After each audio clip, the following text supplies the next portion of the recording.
अस्सलाम वालेकुम my dear students, उम्मीद है कि आप सब ठीक होंगे। आज हमारा लेक्चर नंबर 5 है, चैप्टर नंबर 4 का adjustments and their effects on final account. आज के लेक्चर में बच्चों हम मज़ीद कुछ एडजस्टमेंट्स डिस्कस करेंगे। एडजस्टमेंट नंबर 10 है बच्चों हमारे पास reserve for discount on debtors. इसका बच्चों आपने क्या ट्रीटमेंट करना है, प्रॉफिट एंड लॉस में आपने इसको डेबिट साइड में लिखना है और बैलेंस शीट में जाएंगे तो डेटर में से माइनस कर देना है। अच्छा बच्चों, इसे याद रखने के लिए मैं आपको इसका सिंपल सा तरीका बता दूं। देखिए लिखा हुआ reserve for discount on debtors, आप इसको डेटर से याद रख सकते हैं। जी बच्चों देखिए ये डेटर्स है, reserve for discount on debtor, तो इसको डेटर से डेबिट साइड, डेटर से डेबिट बन रहा है, debit side profit and loss और बैलेंस शीट में जाके डेटर में से ही माइनस कर देना। बिल्कुल सिंपल, आप डेटर से ही याद रख सकते हैं। ऐसे ही एडजस्टमेंट नंबर 11 है reserve for discount on creditors, तो ये भी बच्चों ऊपर वाले की तरह क्रेडिटर से आप इसको याद रखें। Discount on creditors, credit side पे प्रॉफिट एंड लॉस में और बैलेंस शीट में जाएंगे तो क्रेडिटर में से माइनस कर देना इसे। तो अच्छी तरह से बच्चों एडजस्टमेंट्स को याद कीजिएगा। उसके बाद बच्चों हम क्वेश्चन डिस्कस कर लेते हैं। क्वेश्चन नंबर 4 है हमारे पास, the following trial balance has been extracted from the books of a Bilal trader on 31st March 2016. Prepare trading and profit and loss account for the year ending 31st March 2016 and balance sheet as at that date. जी बच्चों हम इसको discuss करते हैं। Opening stock हमारा बच्चों trading account में debit side पे आता है। डेटर्स ये बैलेंस शीट में बच्चों लिखा जाएगा करंट एसेट्स में। हॉर्सेज एंड कार्स बच्चों ये हमारा फिक्स्ड एसेट होता है, हॉर्सेज एंड कार्स। उसके बाद परचेजेस ट्रेडिंग अकाउंट में डेबिट साइड पे, travelling expense profit and loss में, printing charges profit and loss में, कैपिटल बच्चों बैलेंस शीट में लिखा जाता है। सेल ट्रेडिंग अकाउंट में, सन्ड्री क्रेडिटर्स ये बैलेंस शीट में करंट लाइबिलिटी है। Outstanding salaries. अच्छा बच्चों जो हम एडजस्टमेंट्स पढ़ते हैं, अगर वो एडजस्टमेंट आपके पास ट्रायल बैलेंस में आ जाए, शायद मैंने आपको पहले भी बताई थी, अगर नहीं बताई तो अभी दोबारा से बता देता हूँ बच्चों। तो आपने याद रखना क्लोजिंग स्टॉक, इसी तरह से बच्चों आउटस्टैंडिंग इनकम या आउटस्टैंडिंग एक्सपेंस पहले लिख लेते हैं। Expense, outstanding income, prepaid expense, unearned income,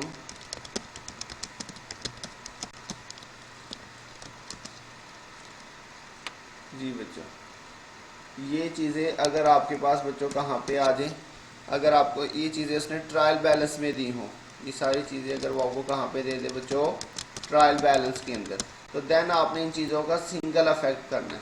इन चीज़ों का आपने क्या करना बच्चों, सिंगल अफेक्ट। क्लियर हो गया बच्चों। ये चीज़ें वैसे एडजस्टमेंट में देता है, लेकिन ये चीज़ें आपको कभी कभी जो है वो ट्रायल बैलेंस में भी दे देता है। तो अगर ये चीज़ें उसने ट्रायल बैलेंस में दी हो तो इन चीज़ों का आपने सिंगल अफेक्ट करना, और वो सिंगल अफेक्ट बच्चों आपने कहाँ पे करना, बैलेंस शीट के अंदर जाके। ये सारी चीज़ें कहाँ पे लिखी जाएंगी, बैलेंस शीट के अंदर। ये अब आपने अच्छी तरह से याद रखना है। अगर ये चीज़ें आपके पास ट्रायल बैलेंस के अंदर आ जाए तो इनका सिंगल अफेक्ट करेंगे, और वो कहाँ पे करेंगे बच्चों, बैलेंस शीट में जाके करेंगे। और बैलेंस शीट में इनका क्या ट्रीटमेंट करेंगे वो आपको पता है already. Closing stock current asset में लिखा जाता है। आउटस्टैंडिंग एक्सपेंस ये करंट लाइबिलिटी, आउटस्टैंडिंग इनकम ये current asset, prepaid expense current asset, और अनअर्न्ड इनकम ये हमारी करंट लाइबिलिटी होती है। तो ये चीज़ें बच्चों अगर ट्रायल बैलेंस में आ जाए तो आपने इनका सिंगल अफेक्ट बैलेंस शीट में करना है। जैसे कि यहाँ पे आउटस्टैंडिंग सैलरीज लिखा हो, तो बच्चों ये हमारा आउटस्टैंडिंग सैलरी हमारा ये करंट लाइबिलिटी में जाएगा बैलेंस शीट में। एक्सपेंस सैलरी जो है ये हमारा चूँकि एक्सपेंस होता है तो इसलिए ये लाइबिलिटी में चला जाता है। ऐसे ही प्रीपेड रेंट, प्रीपेड जहाँ पर भी आएगा ये बैलेंस शीट में करंट एसेट में चला जाएगा। तो ये चीज़ें आपने अच्छी तरह से आज याद रखनी है इस लेक्चर के अंदर। तो ये बच्चों आउटस्टैंडिंग सैलरी हमारा करंट लाइबिलिटी में चला जाएगा और प्रीपेड रेंट हमारा करंट एसेट में चला जाएगा, और सिंगल अफेक्ट इसका करेंगे। इसके अलावा बच्चों उसने हमें एडजस्टमेंट में बताया हुआ reserve for discount 2.5 on debtors. तो ये जो अभी हमने एडजस्टमेंट डिस्कस की है इसको डेबिट साइड पे लिखना है प्रॉफिट एंड लॉस में, बैलेंस शीट में डेटर में से minus. Reserve for discount on creditors, तो इसे बच्चों आपने क्रेडिट साइड पे लिखना है प्रॉफिट एंड लॉस में, और बैलेंस शीट में जाएंगे तो क्रेडिटर में से माइनस। क्लोजिंग स्टॉक उसने आपको दिया हुआ 31 मार्च 2016 को। इसके साथ बच्चों क्लोजिंग लिखा नहीं है लेकिन डेट से पता चल रहा है, और वैसे भी जो एडजस्टमेंट में स्टॉक हो तो बच्चों वो क्लोजिंग ही होता है। तो ये एक दफ़ा ट्रेडिंग में चला जाएगा और एक दफ़ा बच्चों बैलेंस शीट में। तो सबसे पहले बच्चों ओपनिंग स्टॉक दिया हुआ है 30,000। तो सबसे पहले तो आपने उसका नाम लिख लेना बिलाल ट्रेडर्स, उसके बाद जो है वो trading and profit and loss account और फिर उसकी डेट आ जाएगी। तो ये बच्चों फॉर्मेट बना हुआ है हमारे पास, इसका नाम आ गया trading and profit and loss account for the period ended 31 मार्च 2016। सबसे पहले बच्चों ओपनिंग स्टॉक आएगा, यहाँ पे ओपनिंग स्टॉक 30,000 था बच्चों। इसके अलावा परचेजेस की वैल्यू बच्चों देख लेते हैं हमारे पास कितनी है। ये इसने आपको परचेज की वैल्यू दी हुई है 2 लाख, और इसमें कोई बच्चों परचेज रिटर्न जो है वो नहीं दिया हुआ, ना ही कोई मुझे डायरेक्ट एक्सपेंस लग रहा है इसमें। दफ़ा फिर देख लेते हैं, हमारे पास कोई भी डायरेक्ट एक्सपेंस नहीं दिया हुआ। तो परचेज़ की वैल्यू बच्चों हमारे पास कितनी है 2 लाख, और सेल की वैल्यू है 2,85,000।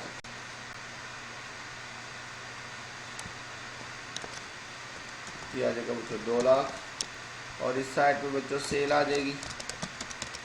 सेल की वैल्यू है 2,85,000, और इसी के साथ बच्चों क्लोजिंग स्टॉक जो एडजस्टमेंट में दिया हुआ था उसकी वैल्यू बच्चों कितनी थी। ये बच्चों हमारे पास क्लोजिंग स्टॉक था 2,40,000। जी बच्चों बस यही चीज़ें थी, इसका टोटल करके देखती हैं कौन सी साइड बड़ी आ रही है।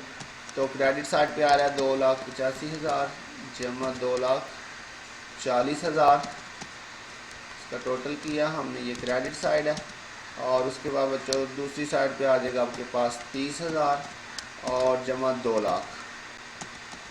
तो ये आपके पास डेबिट साइड है। तो बच्चों कौन सी साइड बड़ी है, क्रेडिट साइड ही बड़ी आ रही है, इसलिए हम दोनों साइड पे जो है वो क्रेडिट साइड का टोटल लिख लेते हैं 5,25,000, और दोनों साइड पे बच्चों सेम वैल्यू आ जाएगी 5,25,000। अब इसका बच्चों डिफरेंस ले लेते हैं, यहाँ पे 5,25,000 में से माइनस करें 2,30,000, तो ये आपके पास 2,95,000 का डिफरेंस आ रहा है। तो बच्चों ये वाली साइड आपकी छोटी है, यहाँ पे डिफरेंस आ जाएगा 2,95,000, और ये आपका आ जाएगा बच्चों ग्रॉस प्रॉफिट CD, और बच्चों यहाँ पे इस साइड पे आपने लिख लेना ग्रॉस प्रॉफिट BD। ये आपके पास 2,95,000 आ जाएगा।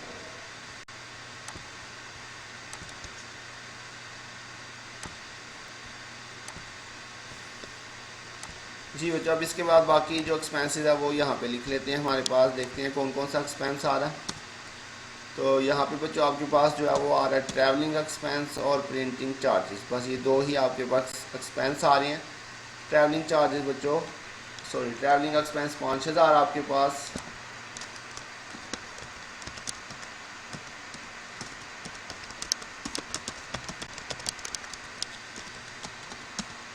और इसी के साथ बच्चों आपके पास दूसरा एक्सपेंस था प्रिंटिंग चार्जेस 2,200।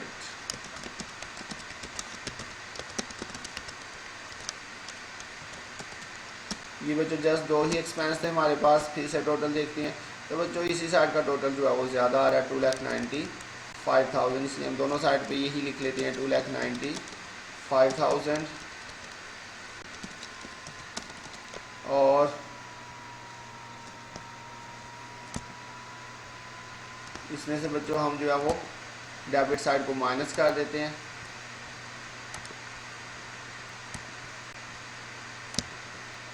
तो 2,95,000 में से बच्चों ये दोनों वैल्यू जो है इसका टोटल करके आप माइनस कर लें। ये हमारे पास 2,95,000 क्रेडिट साइड का टोटल आ रहा है, और डेबिट साइड का टोटल बच्चों 5,000 और जमा 2,200। तो ये आपके पास बच्चों आ रहा है 7,200। डिफरेंस ले लें इसका, 2,95,000 माइनस 7,200, तो ये 287,800 का डिफरेंस बच्चों। ये छोटी साइड है डेबिट साइड 287,800 ये आपके पास आ रहा है। ये हमारा बच्चों नेट प्रॉफिट आ जाएगा। और सॉरी बच्चों एडजस्टमेंट तो हमने की नहीं इसमें, तो इसमें हमारे पास दो जो आज नई एडजस्टमेंट थी वो हमने मिस कर दी हैं। जी बच्चों इसमें हम एडजस्टमेंट्स करते हैं अभी। जी बच्चों यहाँ पे देखिएगा हमारे पास एडजस्टमेंट में था reserve for discount on debtors.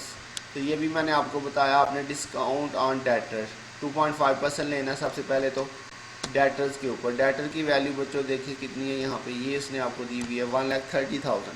ये आपके पास डेटर की वैल्यू है।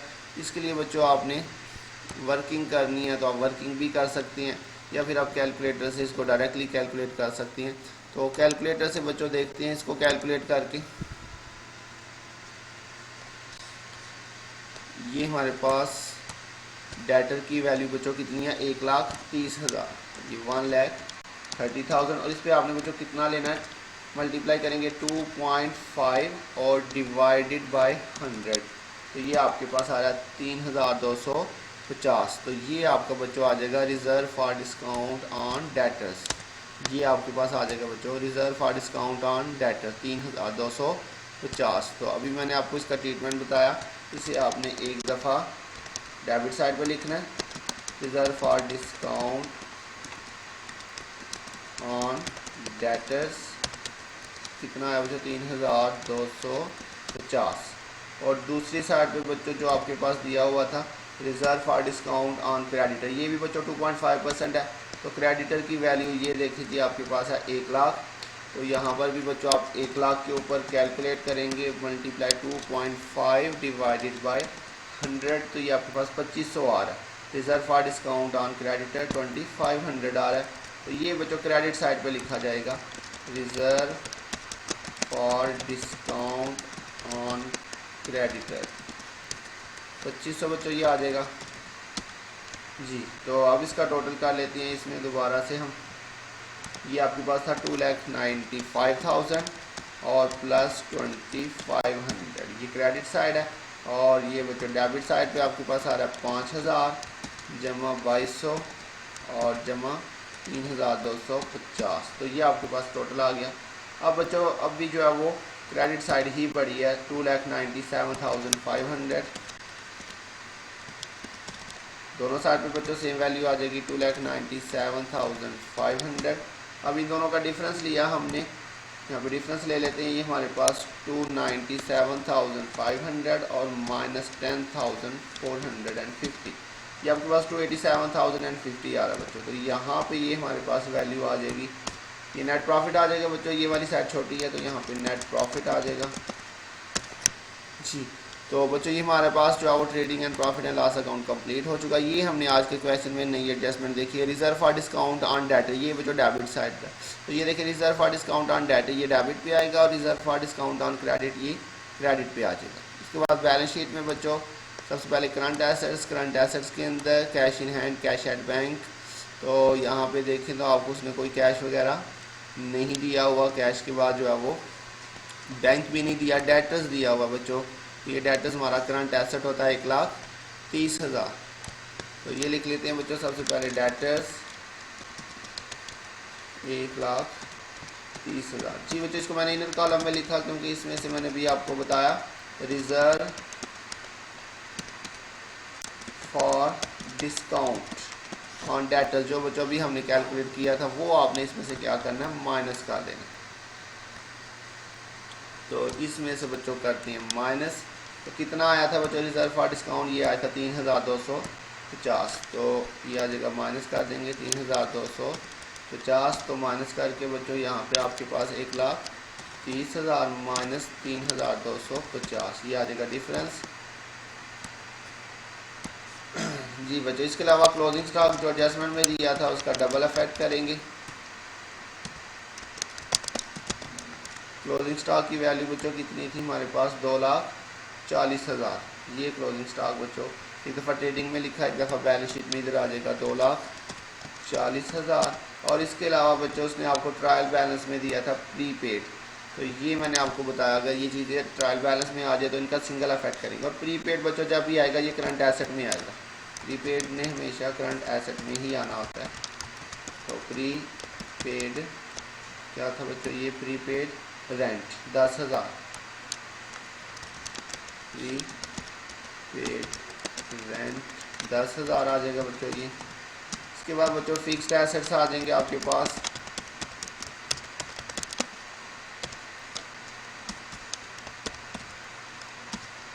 तो फिक्स्ड एसेट के अंदर उसने आपको दिया हुआ था हॉर्सेस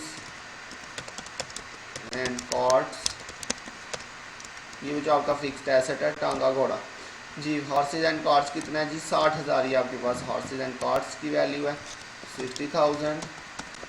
और दूसरी साइड में बच्चों करंट लायबिलिटीज़ में आ जाएगा आपके पास क्रेडिटर। सबसे पहले क्रेडिटर की वैल्यू बच्चों उसने आपको दी हुई थी यहाँ पे, ये था सन्डी क्रेडिटर्स 1 लाख, उसको आप सन्डी क्रेडिटर लिख लें, क्रेडिटर लिख लें, एक ही बात है बच्चों, ये क्रेडिटर। और इसकी एडजस्टमेंट भी थी बच्चों, इसे क्या करेंगे less reserve for discount on creditor. जी बच्चों यहाँ पे पूरा लिखने की ज़रूरत नहीं, इतना भी काफ़ी है, रिजर्व फॉर डिस्काउंट।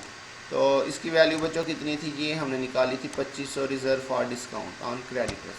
तो ये 2500 जो है यहाँ पे माइनस कर देंगे इसमें से 1 लाख में से, तो 1 लाख माइनस 2500 किया तो ये आपके पास आ जाएगा 97,500। इसके अलावा बच्चों हमारे पास आउटस्टैंडिंग सैलरीज उसने आपको ट्रायल बैलेंस में दी थी, जो अभी मैंने आपको बताई, ये बच्चों हमारा करंट लायबिलिटी में जाएगा। आउटस्टैंडिंग चूँकि ये ट्रायल बैलेंस में है इसलिए सिंगल अफेक्ट करेंगे और बैलेंस शीट में करेंगे। ये हमारे पास बच्चों करंट लायबिलिटीज़ में आ जाएगा आउटस्टैंडिंग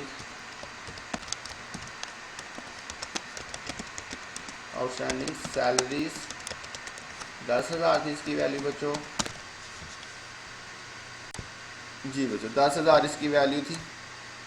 तो इसके बाद बच्चों हमारे पास आ जाएगा लॉन्ग टर्म लायबिलिटीज़ में हमारे पास कोई भी नहीं है, तो ऑनर्स इक्विटी आ जाएगा बच्चों आपके पास।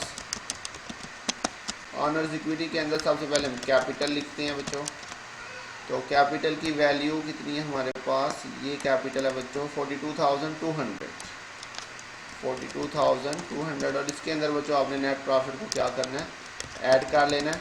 नेट प्रॉफिट बच्चों ये जो आपके पास यहाँ पे आया था 287,050, ये हमने इसमें ऐड कर देना है। इसके अलावा बच्चों ड्राइंग्स होगी, इनकम टैक्स होगा तो उसे आपने माइनस करना है, लेकिन इस क्वेश्चन में कोई भी ड्राइंग्स या इनकम टैक्स नहीं दिया हुआ, तो सिंपली ये दोनों वैल्यूज हमारे पास क्या हो जाएंगी, टोटल प्लस हो जाएंगी 42,200 और प्लस 287,050। ये बच्चों हमने प्लस कर लिया इन सब को। अब इसका टोटल करके देख लेते हैं हमारे पास बच्चों क्या आ रहा है।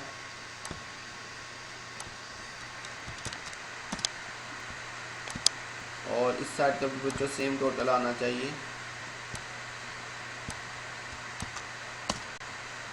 ये बच्चों बिल्कुल सेम टोटल आ रहा है दोनों साइड का, इसका मतलब है कि हमारा क्वेश्चन जो है वो बिल्कुल ठीक हो गया। तो बच्चों बैलेंस शीट का हमारा टोटल जो है वो सेम आना चाहिए। तो आज के क्वेश्चन में बच्चों हमने दो नई एडजस्टमेंट जो सीखी हैं वो क्या थी, reserve for discount on debtors, ये बच्चों डेबिट साइड पे हमने लिखा इसे, और बैलेंस शीट में जाएंगे तो डेटर्स में से माइनस, और reserve for discount on creditors ये क्रेडिट साइड पे बच्चों लिखा जाएगा, और बैलेंस शीट में जाएंगे तो क्रेडिटर में से माइनस कर देंगे। ये बच्चों हमने आज नई एडजस्टमेंट देखी है। तो मुझे उम्मीद है आपको समझ आ गई होगी बच्चों। अगर किसी पॉइंट की समझ नहीं आई तो बच्चों ज़रूर पूछिएगा। अपना ध्यान रखिएगा, बहुत जल्द मिलेंगे नेक्स्ट लेक्चर के साथ, तब तक के लिए अल्लाह हाफिज़।